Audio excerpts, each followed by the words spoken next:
El gobierno ingresará este miércoles el proyecto de ley de aborto legal, despenalización del aborto, el que será tramitado en el Congreso. La iniciativa busca legalizar la interrupción voluntaria del embarazo en el plazo de 14 semanas de gestación con otros componentes. Vamos a hablar del tema. Estamos a esta hora en contacto con la profesora de Derecho Constitucional de la Universidad Alberto Hurtado, abogada socia en Sarmiento, Walker y García. Estamos a esta hora con Claudia Sarmiento. Muchas gracias por acompañarnos, Claudia. ¿Qué tal? Muchísimas gracias por invitarme a conversar con ustedes. Claudia, ¿qué significa para ti el ingreso, que se concrete el ingreso de este proyecto de despenalización del aborto? Um, ¿Qué significa para mí? Bueno, me imagino, o lo que para mí significa es que tenemos una democracia que está en condiciones de sostener un debate donde tenemos divergencias y diferencias profundas como sociedad y que no por esas diferencias vamos a ser incapaces de tener la conversación al respecto. Ahora, y quiero también poner lo que fue la experiencia de otra discusión legislativa, de la actual ley de aborto en tres causales. La abordamos muchísimas veces, también conversamos contigo en su minuto hace un par de años. Sí.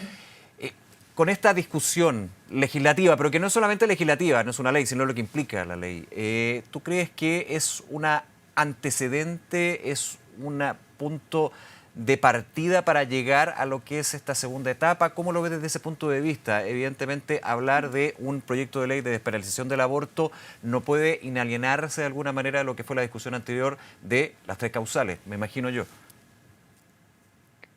Ambas discusiones tienen en común el reconocer un espacio de autonomía para las mujeres.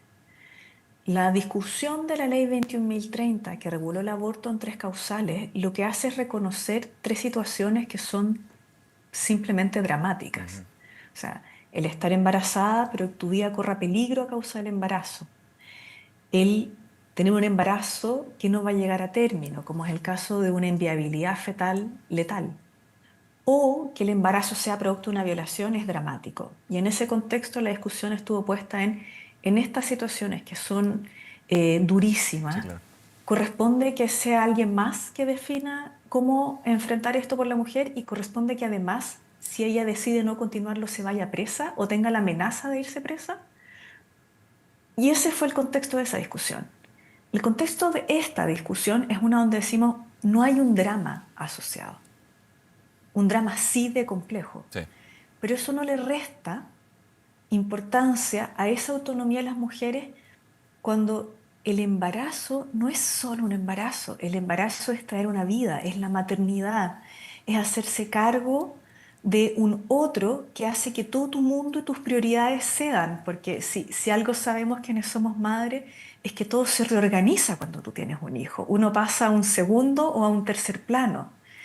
Entonces, enfrentada a esa pregunta, quienes no se sienten en condiciones de ser madre y que van a tener que responsablemente enfrentar la maternidad y el embarazo, tienen o no, dentro de un plazo acotado, la posibilidad de resolver sin la amenaza penal, porque en Chile las mujeres abortan igual, pero bajo un manto de clandestinidad, opacidad y sujeta a circunstancias que preferiría yo no tuviera que vivir nadie.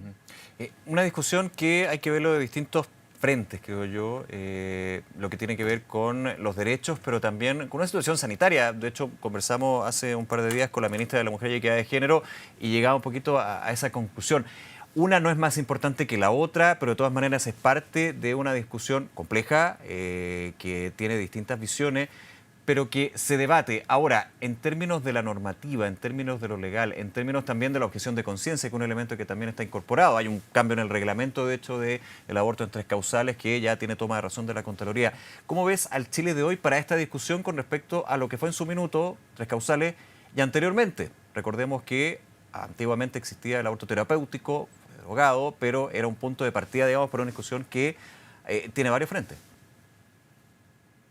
Mira, veo un Chile más preparado, veo un Chile que es capaz de ver a las mujeres, que es capaz de distinguir la situación en la que se encuentran, a un sistema sanitario que, como tú bien pesquisas, desde la implementación en el año 2015 ha tenido que colocar a las mujeres y su voluntad en el centro y escucharla y comprender que no basta con que otros decidan por ella. Y en ese contexto creo que es súper pertinente la pregunta de, más allá de la excepción que son las tres causales, ¿cuánto vamos a permitirles a las mujeres decidir y en qué, y ese plazo nos parece razonable o no? Yo comparto la inquietud que tiene la ministra Orellana respecto de las condiciones sanitarias. Nosotros tenemos, enhorabuena, un sistema sanitario donde hay un acceso bastante masivo a la anticoncepción y hay educación sexual, menos de la que me gustaría, pero hay. Pero como en todo orden de cosas en la vida, nada te garantiza que no vas a embarazarte. Todas nuestras actividades tienen un riesgo.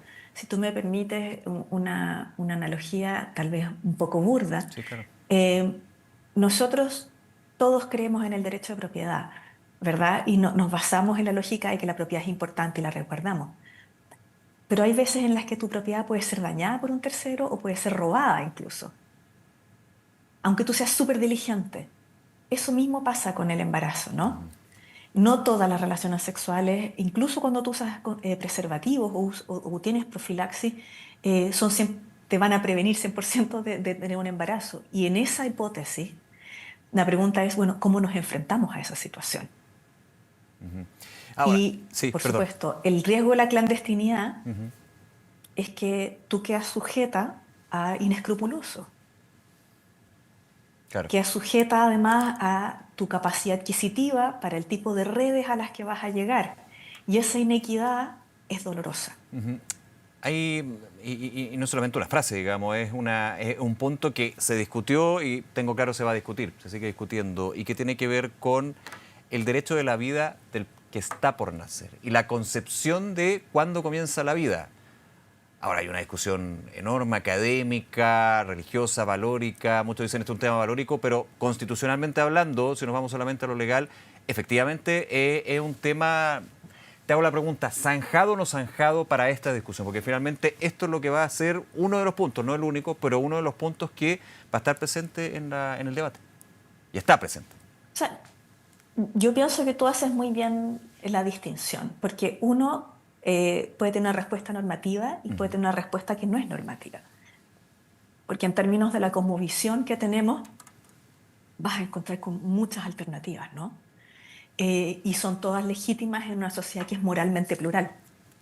Ahora bien, normativamente, desde la ley 21.030, donde el Congreso resolvió eh, tener esta normativa que le reconoce a las mujeres este ámbito de autonomía, existe también un paso por el Tribunal Constitucional. Sí. Y el Tribunal Constitucional dice, mire, el no nacido no es persona en los términos que lo es la mujer nacida o que lo es una persona nacida. Pero eso no lo hace menos importante. Eso significa que tenemos un bien que resguardar, un bien, un mandato de protección que se puede hacer sin anular los derechos de las mujeres. Y ese punto, esto se Entonces, zanja, insisto, constitucionalmente hablando, normativamente hablando, en el Tribunal Constitucional cuando se despacha el entonces proyecto de ley de aborto en tres causales. yo entiendo que sí, al punto que nosotros tenemos un sistema de causales que ha estado en vigencia desde el año 2015. La referencia que tú hacías al reglamento de objeción de conciencia es uno que mejora el reglamento para efectos de hacer efectiva las prestaciones de la ley 21.030. Entonces, nosotros podemos tener un debate sobre la conveniencia o no de esta legislación, sobre el momento, sobre las prioridades, que entiendo es, por ejemplo, lo que ha hecho el presidente de la Cámara Sí, diciendo, yo tengo otras prioridades. no Si responde a usted la quiere que yo urgencia de los chilenos, avance, decía. póngale la urgencia. Pero cuestión distinta es que esto sea constitucionalmente inviable. Ahora, yo soy abogada y nosotros vivimos en el reino de las interpretaciones. Entonces, yo soy honesta intelectualmente y digo, este es mi punto de vista a partir de la sentencia del Tribunal Constitucional, a partir de la práctica desde el año 2015 de una eh, prestación sanitaria que ha sido legítima y validada y por tanto no creo que tenga un problema de constitucionalidad, pero tampoco tengo dudas de que van a haber otros colegas que van a tener una perspectiva distinta y será el Congreso el que, en función del mérito del proyecto, analice cuál es el camino más Claro. idóneo. Y en esa línea, Claudia, es interesante esto. ¿Sigue catalogado esta discusión como una discusión valórica? Siempre se habla de los temas valóricos. ¿A tu juicio es de discusión valórica un tema valórico? Como se decía hace 10, 15 años. Yo no digo que sea así, no digo que no, para tener también tu visión. A ver, yo creo que es una discusión que tiene diferentes alcances. Ujú. Es una discusión sin duda política. Es una discusión en la cual la política pública debe hacerse cargo de un problema, de un sentir, y para que eso funcione se discute en el lugar que corresponde, que es el Congreso, ¿no?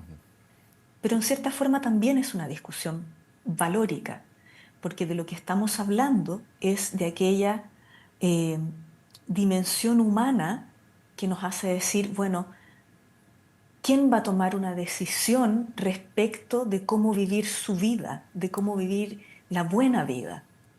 ¿Qué lugar tiene el peso de las concepciones morales de cada quien en cómo se protege la vida del que está por nacer? Y en ese sentido, claro, continúa siendo una discusión valórica, pero también es una discusión de derechos. Nuestra sociedad ha avanzado muchísimo en reconocer derechos a las mujeres. Las mujeres no somos una especie de incubadora a las que nos pasan cosas, ¿no? No somos un ente que sirve para los fines de otros, somos fines entre nosotros mismas. Por tanto, la pregunta es, ¿cómo se concilia esto? Desde mi punto de vista, en la medida en la que exista un plazo acotado como es el que se anticipó por la ministra Orellana y la ministra Jimena Aguilera, existe un espacio de autonomía de la mujer que está temporalmente acotado. Fuera de ese espacio, entiendo yo a partir de las palabras, yo no he visto el proyecto Sí, de no, ley, hay que verlo, obviamente, el hay que proyecto como esperarlo, no tal. hay que analizarlo en su Lógico, mérito, pero estoy infiriendo a partir de las declaraciones que continúa siendo delito. claro. Entonces, no es un proyecto en el cual uno diga, bueno, hay una autonomía Por eso tú sin lo mencionas límites. cuando hay declaraciones donde hablan del aborto libre. Esto no es aborto libre, no es llegar al aborto libre. No, no, esto sería un sistema de plazos. Un sistema de plazos como existe en otras latitudes donde se reconoce habitualmente, más o menos dentro del primer trimestre, un ámbito de autonomía a las mujeres que, para efectos de decidir si quieren ser madres o no, lo ejerzan sin tener que justificarse. Más allá de ese espectro, existe una prohibición de que interrumpan el embarazo al punto que en nuestro sistema va a continuar siendo delito. Y va a ser relevante también en la discusión, me imagino yo, y lo ha sido, la experiencia comparada. Yo no conozco en detalle, digamos, lo que ha sido la experiencia en términos de Alemania, que es la que ha sonado y se ha mencionado desde el gobierno, pero en lo que tiene que ver con otros países, en la despenalización del aborto, que hay muchos que ya la tienen, a otros que también siguen en discusión, ¿eso cómo también fluye en lo que se va a vivir con este proyecto de ley, Claudia, a tu juicio? Mira, a ver, en términos de experiencia comparada, existen varios países, incluso en nuestra región, que tienen un sistema de plazos. Argentina, Uruguay, Colombia. En el mundo europeo, ciertamente está Alemania, está España, está Francia. Ahora, ¿cómo va a impactar en nuestro sistema si es que se aprueba un proyecto de estas características? Yo preferiría ser prudente y esperar, porque, por ejemplo, en las proyecciones que se hicieron inicialmente en la ley 21.030 se pensaba que en la causal violación iban a llegar muchas más mujeres a interrumpir un embarazo. Y lo cierto es que la mayor cantidad de mujeres que han accedido a la interrupción del embarazo, tengo entendido, se encuentran en la segunda causal.